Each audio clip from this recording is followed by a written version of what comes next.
Hello and welcome to my channel. My name is Holly. For those who do not know who I am, I'm 25 years old.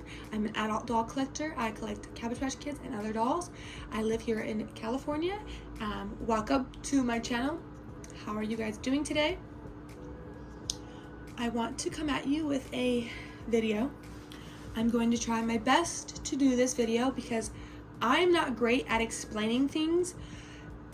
So if you're a visual learner, then that's great, but if you're more of like I need to hear in order to understand, then I'm sorry, this probably won't be the best, but I will try to make it the best. So what you are looking at here is a Cabbage Patch Kid. This one is a foreign factory. He was made in Mexico. These are called, I'm going to butcher the name, sorry, Lily Lead or Lead. It's spelled Liledy. Now what you see here is the bottom part of his legs. I got him at the thrift for $5.99. He is a little TLC. He was wearing only a shirt and a red top, and the red top got onto under his chin, and now there's red staining. So I've been doing acne treatments and some other stuff. His hair needs to be defuzzed. The shoulders of his arms need to be stitched. They are coming unloose. The neck plug area needs to be, I don't know what I can do. I've never done that before because it's like you can see the neck plug and his neck more.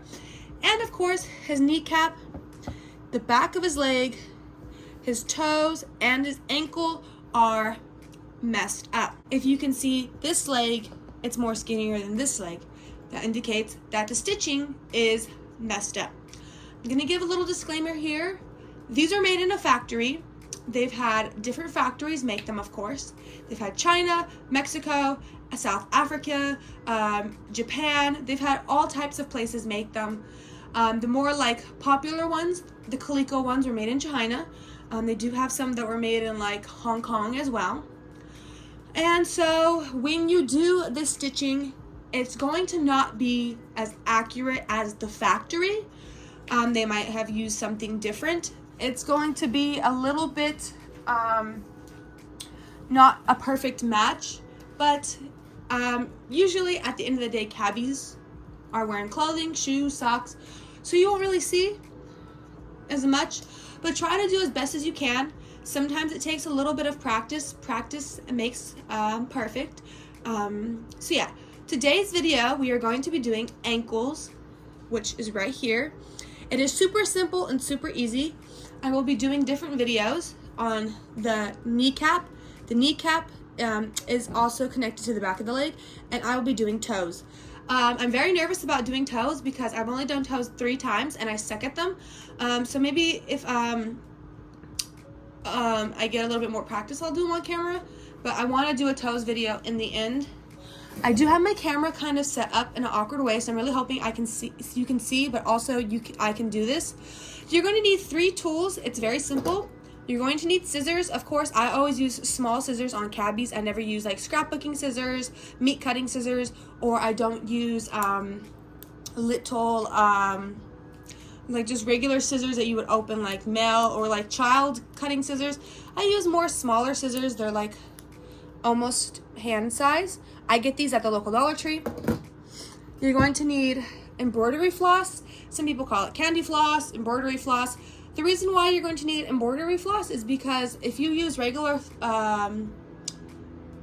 sewing thread, once you try to tighten it up, it's going to snap and rip, or throughout the months and years, it's going to snap and rip. It is too fragile, it is too thin, so you want to use this. You can get this at your local Walmart, Michael's, Joann's, wherever you have available craft store. Now, of course, like I said, it's not going to be the truest color because I don't have an explanation, but it's not going to be the truest color, but that's okay. This is for my personal collection. And the last thing you're going to need is a needle. Now, I don't remember what size this is, so all you seamstress and sewers, you can make your best estimate. Judge. There is another video that another lady does. She lives in Canada, and she has a wonderful video on how to do stuff like this if you want something a little bit more like better. And yeah, so the first thing we're going to do is actually chop off this thread. So very simple. All you do is this. And sometimes if you get it right, you can just pull it off. Voila. Gotta take this. And sometimes when there's thread, it leaves a mark, 2 holes and a line. Now that is a very good indicator on where you're going to place your floss, embroidery floss. If you don't have a line and 2 holes, just try to look at the other side and make your best estimate guess. As you can tell, they're very different. So you're going to take your needle. What you're going to do is you're going to cut a not too big, not too long, but not too short of thread, just because you want to make sure you have enough. And I'm going to try to see if I can fit it over the camera. This is how much that I'm using. So with this thread, I keep calling it thread, so please don't think I'm talking about sewing thread. I'm talking about embroidery floss, candy floss. You're going to take it, but when you put it in the needle, you're not just going to like tie it off right there. You're going to leave like, I want to say this much. You're going to put the needle to like right here, because you're going to need enough room to tie it off in the end. And you're going to put it in like this. And then you're going to tie it off. I like to do 2 to 3 ties to make sure it's really secure. Now what you're going to not want to do is get a big, fat, thick needle. If you get a really big needle, you're going to end up poking holes or ripping the fabric of your doll. You're also not going to want to have a very small one, because your embroidery floss, candy floss, your thread will not fit. Now you're going to do the same for the ending side as well. You're going to tie it off, but leaving extra room for the end so you can tie off your thread.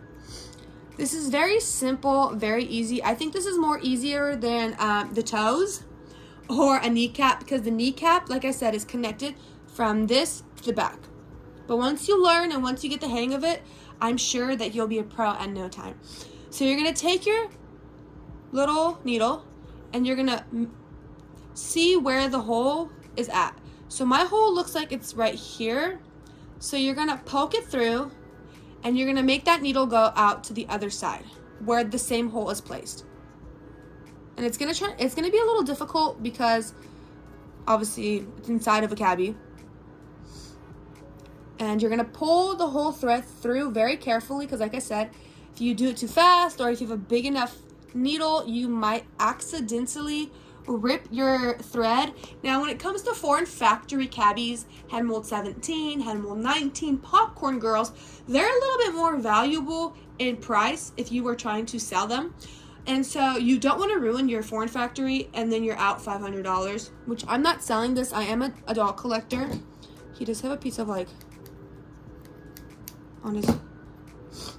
And now what you're going to want to do is, after you're done running the whole thread across,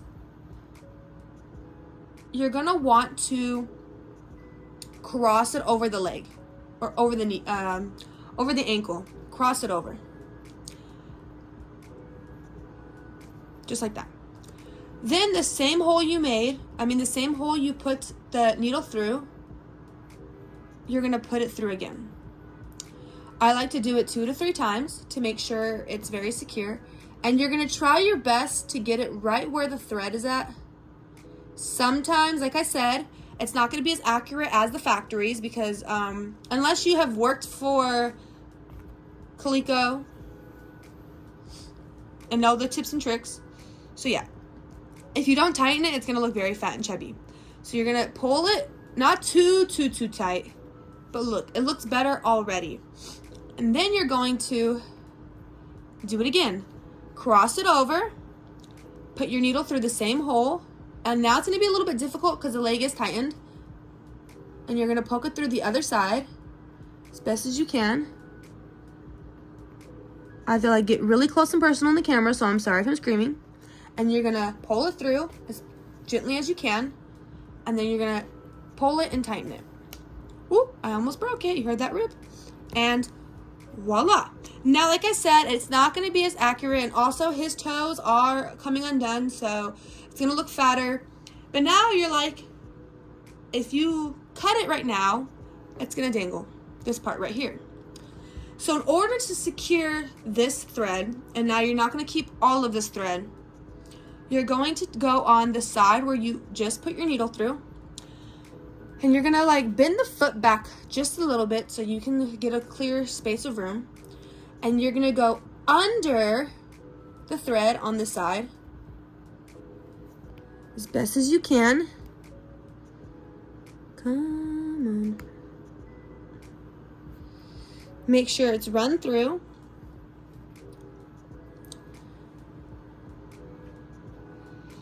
And if it looks a little weird, you can try to run it through again.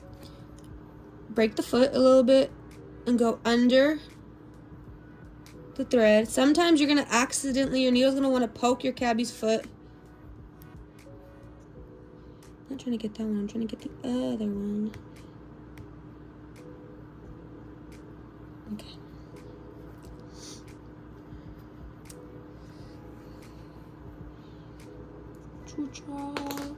And now, like I said, do you remember when I told you that we needed an extra, we needed to tie off the threads a little bit farther than you normally would? It's because you're going to tie this together, if that makes any sense.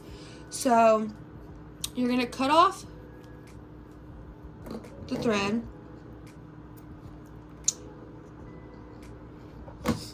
and then you're going to tie the sides as best as you can. Like I said, this isn't going to be true to color. I like to do it 2 to 3 times to make sure it's really secure. I do hope that I'm explaining this very well. I'm not the best at explaining things. I'm really hoping people are visual learners, unless you are. And so, ta-da. Now, of course, like I said, you're not going to go walking around with your cabbie just looking like this, right? So you're going to try your best, your very best to, let me tie this one more time, try your very best to cut them, but not too much, because if you cut them, it will unravel and all your work was for nothing. So as best as you can, cut it.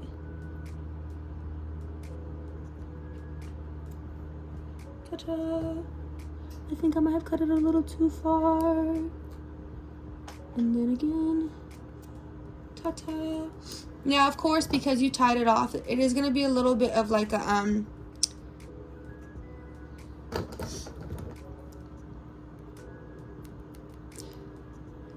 like a ball, because it's tied. But it's very simple. See? I don't know how they made it not look like there's like a little piece of that there, but like I said, it's made from a factory, and it doesn't look as true because, like I said, his foot needs some stitching. But yeah, even when I'm sewing up like their shoulders or just like a rip in their fur, they're not bears, the rip in their like little fabric, I use embroidery floss, candy floss of the almost accurate color, because if you use, like I said, like regular sewing thread, it will rip. It's not very sturdy. I got this from Michael's for $3. It's a wad. I've been using it for a while. It hasn't ran out. I do have other colors as well, because sometimes there's AA cabbies, which stands for African American, so darker cabbies, or you have like a slightly darker cabbie. And so I just think it looks perfect.